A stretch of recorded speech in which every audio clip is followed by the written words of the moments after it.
Hello, ladies and gentlemen, and welcome back to the channel. And today I'm going to go my review of WrestleMania 15. Starting off the evening, we go to our first match of the night. It is for the WWE Hardcore Championship in a triple threat matchup. It is Billy Gunn versus Al Snow versus Hardcore Holly. I thought this was a good opening matchup for WrestleMania 15. Back and forth matchup with everybody involved in the match, with Al Snow hitting Gunn and Holly with a hockey stick. Snow was keeping the pace of the match. Billy Gunn hits a famouser on Snow. Holly hits Gunn with a chair shot. Holly then goes for the cover on Snow. Pins for the 3. And your winner of the match and new WWE Hardcore Champion is Hardcore Holly. Hats off to Hardcore Holly for getting the win in this matchup. Moving on from that, we go into our next match of the night. It is for the WWE Tag Team Championships. It is Jeff Jarrett and Owen Hart versus D'Lo Brown and Test. I thought this was a good matchup as well. Back and forth matchup between both teams, with D'Lo Brown and Test keeping the pace of the match. Owen hits a step-up enziguri on Test. Then Owen hits a spin kick on D'Lo Brown. Owen then hits a drop kick off the top rope. But then Jarrett ultimately hits a roll-up, pins for the 3, and your winners of the match are Jeff Jarrett and Owen Hart. Hats off to Jeff Jarrett and Owen Hart for getting the win in this matchup. Moving on from that, we go into our next match of the night. It is the finals for the Brawl for All. It is Bart Gunn versus Butterbean. Number one, I thought this was an awful match. Butterbean was keeping the pace throughout the entire match, with Butterbean ultimately knocking out Bart Gunn.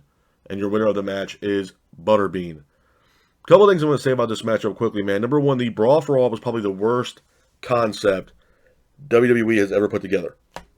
A lot of people said that Vince Russo was the guy who was the person behind creating the Brawl for All. Honestly, personally, man, I thought the Brawl for All was an absolute mistake. For an abundance of reasons, man. Number one, not taking anything away from these guys who are pro wrestler, man. Bart Gunn's a hell of a wrestler, in my honest opinion, as far as being a tag team wrestler. I think the Smoking Guns, both Bart and Billy Gunn, did a fantastic job, and they were multi-time tag team champions, being the Smoking Guns. Not sitting here saying that Bart Gunn is the greatest wrestler of all time, or even in the top 100. But as far as a tag team wrestler, I think the Smoking Guns did a pretty good job in the WWE being tag team champions. I will say that. The Brawl for All, for what I understand and what I've seen of it, was a majority of just putting Butterbean in these boxing matches and just leveling these dudes in the match, in this boxing match. I mean, Butterbean's a legit boxer. They call him the king of the 4-rounders or whatever, whatever. But I've seen Butterbean, boxing matches, and Butterbean has knocked dudes clean out. And this was a prime example of that. I mean, he leveled Bart Gunn in this matchup. I mean, he hit him with a hook or a jab, and Bart fell to the ground. Referee was counting to 10. Bart got up, asked if he can continue, the boxing match. He said, yeah. And as soon as he said, yeah, Butterbean walks over into the corner and just hits him with a devastating right hook, and Bart Gunn's out for the count. And honestly, I mean, looking back on it and some of the documentaries that were about the Brawl for All, a lot of people, including Jim Ross, said that Brawl for All was an absolute mistake and actually injured a lot of people doing the Brawl for All. I think Bradshaw was in it. Dr. Death Steve Williams was in it. And I think it was so bad for Dr. Death Steve Williams that it almost ended his career in the aspect of, like, how badly he lost that boxing match. And Dr. Death Steve Williams is a legit wrestler. I'm a big fan of Dr. Death Steve Williams. But he's a legit wrestler. I believe he also wrestled for the University of Oklahoma. So he's a legit wrestler, man. Steve Williams is a legit wrestler. You put him in a boxing match with a guy who's a legit boxer, what do you think's going to happen? Pretty much all it is a boxing match. He's not going to wrestle. This is not Roddy Piper versus Mr. T. And maybe if Vince Russo was coming up with the idea, maybe that's the what he was going off of the, I think it was WrestleMania 2's matchup between Piper and Mr. T in a boxing match, where Mr. T was pretty much beating the hell out of Roddy Piper until Piper got upset about it and it ended up hitting a scoop slam on Mr. T, and the match went crazy. I think Joe Frazier was even involved in that matchup. It was a horrible idea. And the Brawl for All is a pure definition of it being a bad idea. A lot of people got hurt, and there was no way one of these WWE guys were going to beat Butterbean. It just wasn't going to happen. I thought it was an awful idea, but hats off to Butterbean for getting the win in that boxing matchup. Moving on from that, we go into our next match of the night. It is Mankind versus The Big Show. I thought this was a good matchup. Back and forth matchup between Mankind and the Big Show, with Mankind keeping the pace of the match. Mankind implies a mandible claw, but Big Show breaks the hold. Show then hits Mankind with a chair shot, but then Show ultimately hits a choke slam on Mankind through a chair. Referee ends up seeing this, and your winner of the match by disqualification is Mankind. Hats off to Mankind for getting the win in this matchup. Moving on from that, we go into our next match of the night. It is for the WWE Intercontinental Championship. It is Road Dogg versus Val Venus versus Goldust versus Ken Shamrock in a fatal four-way elimination matchup. The match itself, it was a good match.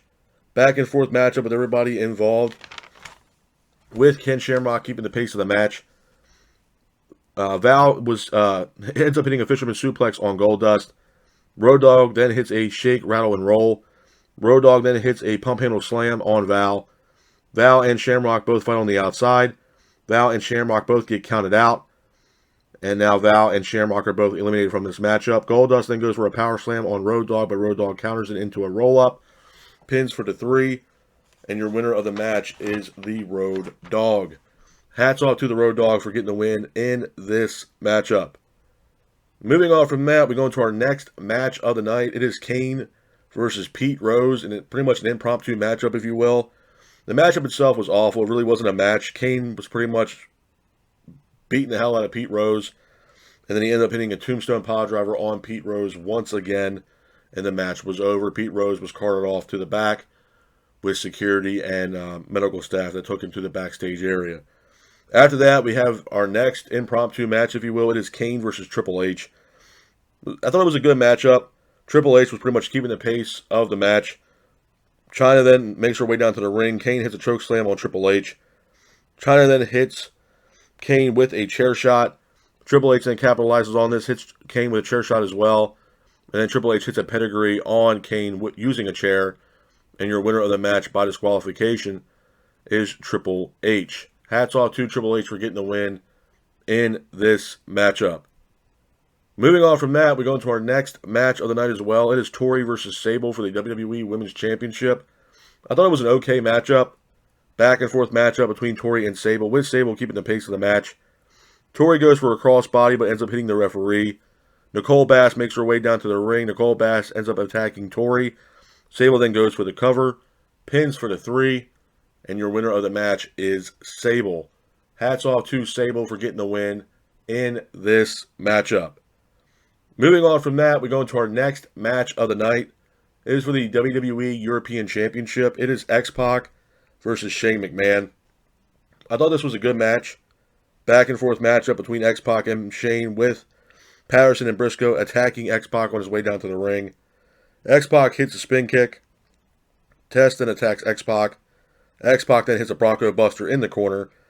Triple H is here. He ends up hitting a pedigree on X-Pac. The crowd went absolutely insane after that. Shane then goes for the cover, pins for the 3, and your winner of the match, and at that time still WWE European Champion, is Shane McMahon. Hats off to Shane McMahon for getting the win in this matchup. Moving on from that, we go into our next match of the night. It is The Undertaker versus Bossman in a Hell in a Cell matchup. I thought it was a good match. Back and forth matchup between Taker and Bossman, with Taker keeping the pace of the match. Bossman hits Undertaker with a cuff. Bossman ends up cuffing Undertaker to the cell. Undertaker, though, gets out of that, ultimately hits a tombstone piledriver on Bossman, pins him for the 3, and your winner of the match is The Undertaker. Hats off to The Undertaker for getting the win in this matchup. Moving on from that, we go into our next match of the night. It is the main event of WrestleMania 15. It is The Rock versus Stone Cold Steve Austin for the WWE Championship in a no disqualification matchup. The match itself, I thought, was a great match.